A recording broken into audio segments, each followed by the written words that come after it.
Ah, how's it going, people? What's happening? What's happening, folks? How are you? Ah, wow. Well, it's taken me a while to gather my thoughts, but nonetheless, we are here. Welcome back to the post-game player ratings with your boy CJ from the Gunners Corner. And this is a player ratings post-game reaction to Arsenal 2, Everton nil. That's right. Arsenal Football Club 2, Everton goose egg. Now, apologies, this one took a little bit longer to come to you guys. I sort of just been basking in all the content, all the joy, the glory, the happiness that has followed our massive victory over Everton in the Premier League. Three massive points, maximum points. You look what I did there? Maximum points, ladies and gentlemen. And hey, this could be a day, this might be the day. In fact, I'm going to say this will be the day we remember when we go on to um, achieve what we want to achieve come May and lift the trophy, the major trophy that we want to lift come May. Um, this was a big step, ladies and gentlemen, in that direction. Um, Throughout the game, it looked like we were going to be frustrated. It looked like we were going to have just another one of those days where we just can't make the most of our opportunity, to be honest with you. And again, we have a sort of saving grace from something and someone that we didn't really expect. And we are going to get into it. We're going to sort of break that down and what that means really quick. Um, yeah, but I'm still buzzing. I'm just still in awe and shock in pure delight, pure jubilation, from what we saw yesterday. Um, wow, yeah, this game and that moment might be up there with the Reece Nelson moment, um, from 22-23 season when we didn't go on to win the league, but obviously famously Reece Nelson scored that last minute left-footed banger, if you guys remember. But yeah, no, this moment is right up there, and again, we'll get right into it. So I don't want to play any spoilers ahead of time. I want to talk about it when the time is right to talk about it. When we get to that incredible player in our player rating section. But should I just jump right into it? I mean, why not, right? Why not just jump into the player ratings? Before I do quickly, I just want to mention this, and I'm going to mention it on the podcast recording tonight that I do with the boys, Laurent and Murdad. So stay tuned for that. Lock into the podcast that's going to come out probably tomorrow morning by the time you listen to it. Um, One thing I'm going to mention on there, and one thing I'm mentioning here as well, is that um, style of play. I cry about the style of play and how we're not easy on the eye to watch, and the performances are dull and um, listen, if we're going to get the 3 points, though, I'm going to stop complaining about it because so long as we keep getting over the line, I won't have a problem with the performance. At the end of the day, if we're lifting what we want to lift, the style of play and the performance is not going to matter, is it? It's not going to be a big deal if we're lifting trophies by the end of it. So yeah, no. Performance wise, again, it wasn't the best. Probably one of the more dull performances, consistent with what we've been seeing in recent weeks. But again, if it means 3 points, um, so be it. Honestly, we're at that point. So be it. If it means 3 points, I'm gonna take it. Um, you know, in any competition. Now, obviously, last week there was more complaints around the result in the Bayer Leverkusen game in the Champions League because we didn't win that one, right? We drew 1-1, so therefore, there's a little bit of room for criticism when you're not winning games and you play like that. However, obviously in that tie, which was we have the return like this coming week, that result 1-1 away from home is not terminal, right? We can go back to the Emirates and get the job done. But my point being is like when you don't win games and we play as dull as and as poor as we did, lacking ideas, no real penetration in the final third, not so heavy on the chance creation, no real patterns of play, no fluency. Yeah, yeah, you're gonna have more worries when we're not picking up 3 points. And I mentioned that we were scraping over the line at the moment, right? I mentioned that in the last podcast episode that we did with the boys, that we're just sort of scraping over the line at the moment. But again, I'll take it. If we get where we need to get to, I will take it, right? I'll take the 3 points and move. And we won't even talk back about the performances if we're lifting major trophies. So our style of play is not really going to change much at this point in the season. We're 2 months left in the season, the business end. We're not changing our style of play now, so there's no point crying about it. Let's just back the boys and hope that we get over the line, and what we do, will continue to stand us in good stead. Going forward, obviously the manager's got his ideas of how he wants to play. Um, and yeah, we're not going to change at this point in the season. So let's just try and carry on and will the boys over the line as the Emirates crowd did yesterday. If the Emirates crowd is going to get a performance rating, it's a 10 out of 10 for yesterday. They were behind the boys. Yes, it was nervy and edgy at times. I can hear it from the TV. It sounded very nervy, very edgy at certain points. But yeah, wow, 12th man, right? That Emirates crowd. They did what they had to do to get behind the boys, and I really think that helped us get over the line and get the 3 points. And home and our home games from here on out are going to be heavy in helping us get over the line. So 10 out of 10 for the fans. Sounded phenomenal from the TV. Wish I was in that environment. Wish I was there. But if we do go on to do what we need to do, um, and that elephant in the room happens, and we're lifting up trophies in May, then you guys will definitely see me down there at the parade. Without further ado, as I always say, let's get into the player rating, shall we?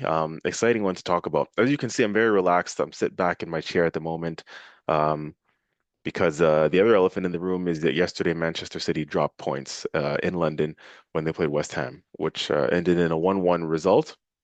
Um, at the London Stadium there. A certain Dino Mavropanos. I'm not sure if I know his first name or pronounce his first name correctly, but Mavropanos, certainly know him by his last name. Signed by Arsene Wenger. What a gem. What a man. Had a performance, top stellar performance against Man City yesterday and scored the equalizing goal that made that game 1-1, canceling out Bernardo Silva's earlier goal that made that game 1-0. West Ham, sorry, United and Manchester City 1-1 draw. Mavropanos with the one goal for West Ham in the game. You beautiful man. You are welcome to the parade in May. Um, Arsene Wenger, again, you beautiful man. You always knew what you were doing. You foreshadowed that signing to, you knew later down the line that Mavropanos was going to come back to help Arsenal in their quest for their first Premier League trophy in 20 plus years. Arsene Wenger, he's done it again. What a man. What a signing of Mavropanos at the time at Arsenal Football Club. What a visionary. He saw into the future. He saw what this lad was not going to do at Arsenal Football Club, but what he was going to do for Arsenal Football Club by uh, competing with West Ham and keeping them, you know, honest, helping them keep Man City honest as well. Let's be honest, right? Um, how many times did I use the word honest in that sentence? But anyways, I'm waffling. I'm waffling, guys. Sorry. Dinos Mavropanos, 10 out of 10 for you. Again, your heroics against Man City that will help you, the club that signed you in England, prior to West Ham, aka Arsenal Football Club. You're going to help us and do what we need to do. So again, you are welcome to the parade as well, Mavropanos. Thank you very much. Beautiful scenes. Beautiful scenes. Player ratings. Um, David Raya in goal. Wow, I really waffled on a lot there, guys. I'm so sorry about that. I'm just still riding this wave, man. I'm buzzing. So bear with me. Um, David Raya in goal. Made a crucial save, if you guys remember, in the start of the second half. I think it was Barry's effort from a set piece, or Beto's effort, sorry, their striker from a set piece. Um, David Raya came in clutch, right? Made that save with his foot at the near post off of again Beto's effort from the corner kick at the start of the second half. Without that save, we potentially go 1-0 down, and who knows, we're having a completely different match reaction here. But yeah, crucial intervention for from Raya to make that save. Steady as he always is, right? Collecting crosses, ball distribution. He was not a problem at all in the game yesterday. In fact, he was part of the solution. And without him, where would we be this season? One of our players of the season, clean sheet. I believe that's 15 clean sheets now for the season in the Premier League. He's probably going to go on to win another Golden Glove. So David Raya, Well done. Well done. I'm gonna give him an eight because that performance deserved an eight. And even if he didn't have a whole lot to do, I mean, I say that he had a couple of shots that he had to collect from outside the box, a couple sh shots from outside the box in the first half. Um, one famously saved one, Dewsbury Hall at the edge of the box in the first half. Saved really well. It was right at him, but he still had to make the save. David Raya. So yeah, c commanding at the back. Definitely makes our back line more confident with him in goal. So I'm going to give him an eight. Jurriën Timber. Timber came off in the 38th minute in this one. We saw a time where Njai spun him in the first half, and then he, picked up a knock from that. I'm not sure if the resulting injury was from that incident or was, something else he picked up after. Because after that incident with Njai and the little knock he picked up after Njai spun him, he did try to carry on, but again, and it looked like he was holding his groin though. So I'm wondering if it was related or something else, something a little bit different. But yeah, no, Yuri and Timber, not on long enough for a rating. Standard five, yeah, let's just hope that his injury isn't serious, to be honest with you. I hope that he can recover and, we can get him back for we have a big week coming up, right? Champions League second leg and then the cup final, which we'll need him for. So let's hope he can recover. Let's hope that Timber will be okay. But yeah, standard five. Saliba, I think he had a better performance. I criticized him for his performance in the first leg in midweek in the Champions League. Um, Yeah, that one was below par from William Saliba, to be honest with you. Yeah. What can I say though? In this one, he definitely bounced back. That striker in Leverkusen gave him a tough time. He was dealing with the ankle knock. It was his first game back, I believe, in that first leg in Bayern Munich and at Bayer Leverkusen. His first game back after the ankle knock, which kept him out for a couple games. But yeah, so he was shaky in that one, but returned in this one against Everton and returned really, really well. Did Saliba? I thought he had a really strong performance.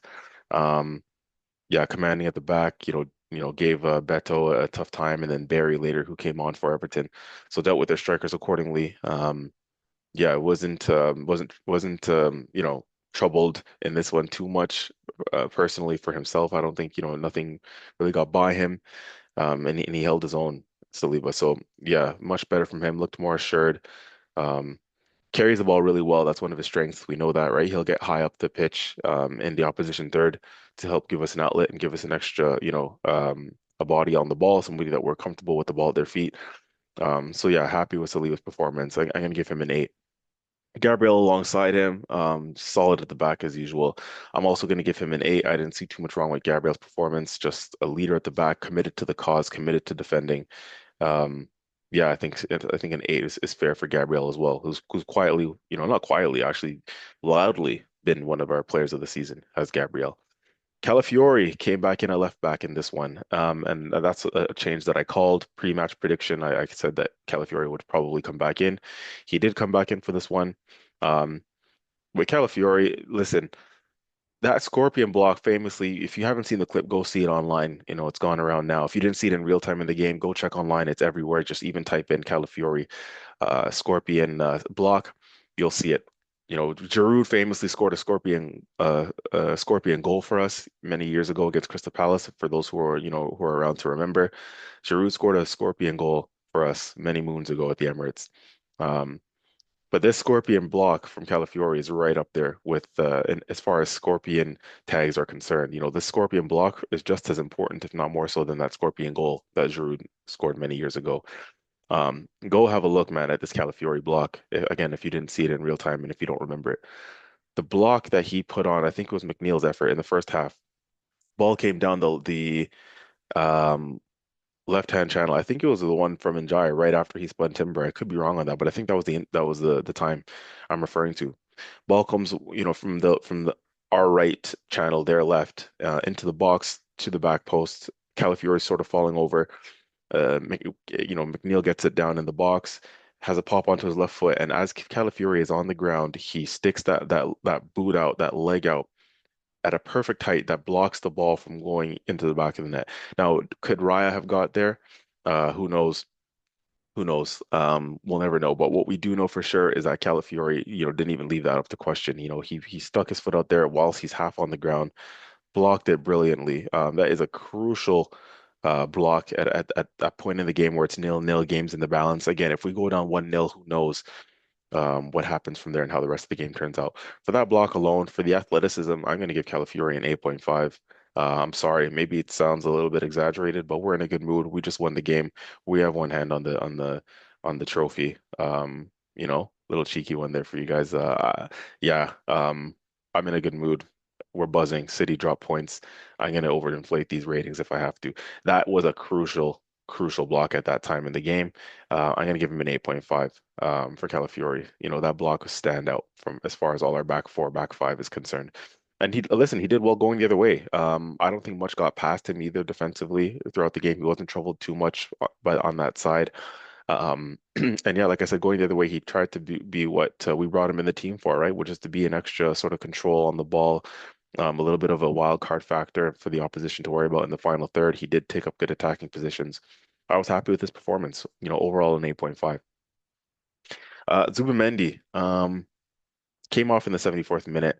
I don't have much to say about Zubimendi's performance. I do think it was slightly better than what we've seen recently, but obviously he's still not showing the form that he showed in the first half of the season, which is okay. I mean, he's still ticking along. He's part of a team that's, still top of the league, still fighting on all fronts. So he's doing his bit, although fatigue is definitely setting in for him, I would say. But listen, just keep doing what you're doing, Zubimendi. If he's fatigued, the medical staff need to just keep a close eye on that because we're going to need him down the stretch. Um, Steady, nothing, crazy. I would like to see a little bit more of him, in his forward passing and vertical passing as opposed to the side to side passing and keeping it safe. We know he has that in his locker. He's a quality player. He can play, line breaking passes, in my opinion, and break lines a little bit more than he does. I'd like to see him get back to that. But listen, he did what he had to do. Screened the back four relatively well, got on the ball a bit. Steady performance. I'm gonna give him a 7. Yeah, 7. Um, Declan Rice. I'm gonna give Declan Rice a 7.5. I think he was slightly better, the better of the two. Um, he made some crucial blocks as well, crucial interceptions as he always does, breaking up play. Had to drop into the sixth later on in the second half when Zubimendi came out. Um, so yeah, I think and he does that well. He's very versatile midfielder, Declan Rice. And like I said, he made a couple crucial blocks and interventions and interceptions. Um, and I think he tried going the other way as well to give us an outlet going forward. Wasn't his best in terms of an attacking display and what he gave us on the ball. But his commitment to the cause, his defending, again, his interceptions, his ability to just get up and down the pitch. I think he had a decent game, Declan Rice. So I'll give him a 7.5. Um, Bukayo Saka. He was lucky to stay on the pitch, to be honest with you. I was a little bit annoyed that Madueke came off instead of him at the time that he did. Now it paid dividends in the end. Um, but I thought it was a little bit harsh on Madueke. Saka could have easily been the one to come out. He wasn't having his greatest of games either. Better, definitely in the first half on that right hand side. Better than what we saw in Germany in the Champions League. But still, I think Madueke was unfortunate to come out to be the one to be sacrificed. Um, but yeah, overall for Saka, I'll give Saka 6.5 to be honest with you. Again, I didn't think he was great. Started well in the first half, but faded a little bit. Didn't really get involved much in the second half. Had a couple efforts on goal actually, but he tried, he huffed and puffed. 6.5 to be honest with you. I don't think is anything more than that. Madueke on the left. I mean, yeah, I would have loved to have seen him on the right. Right before Madueke came off, there was an effort, a time where he drifted to the right hand side on Saka's side actually, where he made something happen. I think we won a corner off of what he contributed at the time, but he ran at two guys right away, instantly looked like a threat. Took on two guys, um, and then yeah, I think the ball went out of play for a corner kick at the time. And this is pretty much one of his last plays in the second half before he came off. And then, yeah, like I said, a little bit unlucky to be dragged, because again, that was the one and only time right before he came off in the second half where he was on his preferred right hand side and he looked a little bit more dangerous, just being able to take on one or two guys and cause something and create a situation for us like a set piece. Um, he's definitely more comfortable on that right hand side, a little bit more. creativity and trickery and that unknown wild factor on that right hand side. Whereas on the left, there's only, one way to go really, right on your left foot, which is to go down the line. He did try and come inside on his right a couple times and either, have a shot or link up with somebody to come coming on the inside. But you definitely know you can tell he's more dangerous on the right hand side for us than on the left, and a little bit unlucky to come off. Um, I'm gonna have to give him a similar rating just because he didn't do much. So I'll give him a similar rating to Saka. I'll also give him a 6.5. But again, I think it's a little bit harsh that he didn't get to play on his favorite side, on his right hand side, and we stuck with Saka there. But it is what it is. Still got the result in the end, so I'm not gonna complain too much. Eze in the 10. What can I say about Eberici Eze? Eze, I think he had a good game. I think he was better because he had a couple more efforts at goal. That effort on his on his left foot in the second half, that curling effort that went just wide of the post. He had another shot on his right, just outside the 18, that went right down, right to Jordan Pickford. But it was a tough shot. Either side, it could be a goal. Either side of the keeper, it could be a goal. But I thought he did really well he got on the ball more. He tried to make more happen. He wasn't hiding as much in this game, and played a couple lovely through balls that didn't pay off in the end, but one could have. And the one I'm referring to was in the first half, where he slipped Havertz in on his left foot, mind you, I believe it was. And then obviously Havertz was in on goal, but that famous incident there where he probably should have had a penalty, Kai Havertz, after Keane clipped him. Um, but that was from Eze's pass that put him through. Um, and in the end, yeah, like I said, I just was more impressed with his ability to try and get on the ball more for us, and at a time where we needed it, especially in the second half. A couple shots, um, try to be more direct and play some more forward passes. So, I'm gonna give as a I'm gonna give as a 7.5 as well. I thought he tried to make some more things happen for us in this game. 7.5 for Eze. Havertz didn't happen too much for him. First start in a while. I did call for him to start, whether it was in place of Gyökeres or alongside him. But yeah, he tried. He huffed and puffed. His movement was good, but he wasn't really threatening it on goal. Could have and should have had a penalty. On another day, it could be a penalty. We'll talk about it. I'll talk about it in the podcast with the boys tonight and see what the general feeling is. But yeah, yeah, his like I said, movement was good. His link up is definitely better than Gyökeres's, but his goal threat just wasn't really there. So I'll give him a 6, to be honest with you. Yeah, I'll give him a 6. Onto the bench now. Crucially, this is what won us the game. Mosquera came in the 38th minute for the likes of Yuri and Timber. I thought he had a good game, Mosquera. Again, playing slightly out of position, but we know he can do a job at right back. I was still impressed with what he brought to us. Um, Nothing got by him really. Njai is a tricky customer. Njai is his name from Everton. He's a tricky customer, but didn't really beat Mosquera. And Mosquera held his own, so I was impressed with him. I'm going to give Mosquera a 7, to be honest with you. Martinelli came in the same time as Gyökeres in the 61st minute. Um, Martinelli, I didn't think he did too much. He had one good effort when we were already, I believe, 1-0 up. One good effort after in the 90th minute or so, just after 90 minutes, at the top of the 18, curling effort on his right foot that Pickford had to tip over the bar. Um, but yeah, otherwise, yeah, not much happened for Martinelli. You know, it was just a typical sort of Martinelli performance. Come on, try and look busy, not too much happening for him on that left side. Um, I think he was part of the clearing header that led to the second goal that we scored from the corner kick, from Everton's corner kick, in sort of the last play of the game. It might have been his header that cleared it, but listen, I'm gonna be sort of fair here, and I think it's a standard 5 down the middle is what's fair for Martinelli, because again, he didn't contribute majorly in any way. He was thereabouts. He was on the pitch at the time we scored both goals, but it's not because of him we won the game per se. You know what I mean? So I think a standard 5 is fair for Martinelli.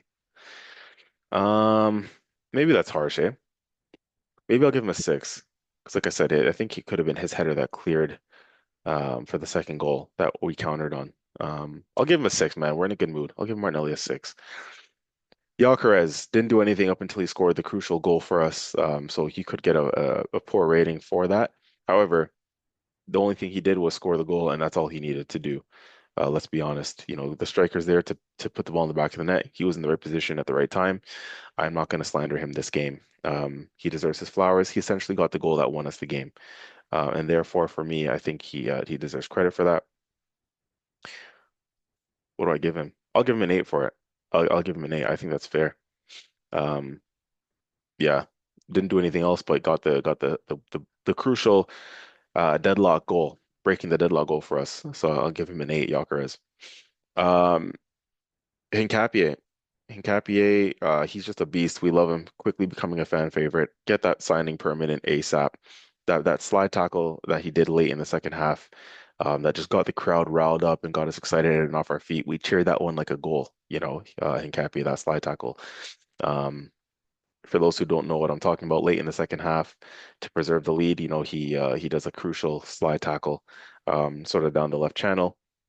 Um, yeah, it was beautiful. Yeah, that guy's just a beast. He's also committed to the cause. Reminds me of Gabriel as well, just the commitment to defending, his quick turn of pace, his aggression. Yeah, love that slide tackle late in the second half. Go look at the clips online and go check Hincapié's slide tackle in this game against Everton if you didn't see it. But yeah, for his contribution, he only came on in the 74th minute, but his contribution, was a vital one as well. Part of the commitment to the cause for defending. And I'm also going to give him a seven. Listen, he got the assist technically for Gyökeres' goal, eh? As it went off of him when it went past just past Jordan Pickford. So yeah, he deserves a seven, Hincapié. Not many minutes, but the time that he was on, he made a big impact. Um, Last but not least, as far as the players are concerned, Mr. Max Dowman, big up yourself, 16 years of age. I don't even want to tell you guys what I was doing at 16 years of age. This guy is playing on the Emirates pitch in the title race, winning Arsenal points. I'm giving him a 10. I don't care what anyone says. He's 16 years of age.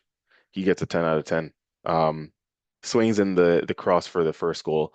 That inch perfect cross. Jordan Pickford, yes, comes out and makes a mistake, but Max Dowman forces that mistake with an inch perfect ball into the box. Timing was perfect. Just the composure, the quality of the technique to just whip that ball in perfectly at the back post there. Um, he creates that first goal. I don't care what anyone says. That alone could have given him a 10 out of 10, just winning us that game and giving us three crucial points in a title race. But the second goal, it's underestimated the level of composure you have to have in that moment, right? It looks like, from their corner kick, yeah, Pickford, can't even say this guy's name. Yeah, Jordan Pickford comes out of the net. Um, for to go up for their last play of the game. But so it looks like an empty goal once we counter on the transition and we clear our lines. But he still has so much to do, does Max Dowman. His head could be all over the place. He could choose to slip in Martinelli, who was running with him. Um, he could choose to just take the shot on early out of excitement, and see if he can score from, I don't know, the halfway line. But he just the composure and the quality, right? Heads it past the first defender there.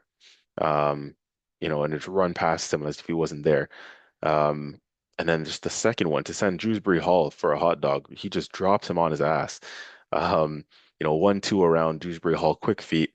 And then he's in on goal, running from the halfway line. And just, again, just the composure, the run, the technique. It's so easy to fumble that in that situation. Like I said, it's easy to just shoot early. Don't even bother trying to beat two guys. Um, or like I said, you could pass to Martinelli. So many things could be running through your head at the time, right? Just out of excitement. But the composure all the way through, a real quality moment. Big up yourself, Max Dowman, 10 out of 10.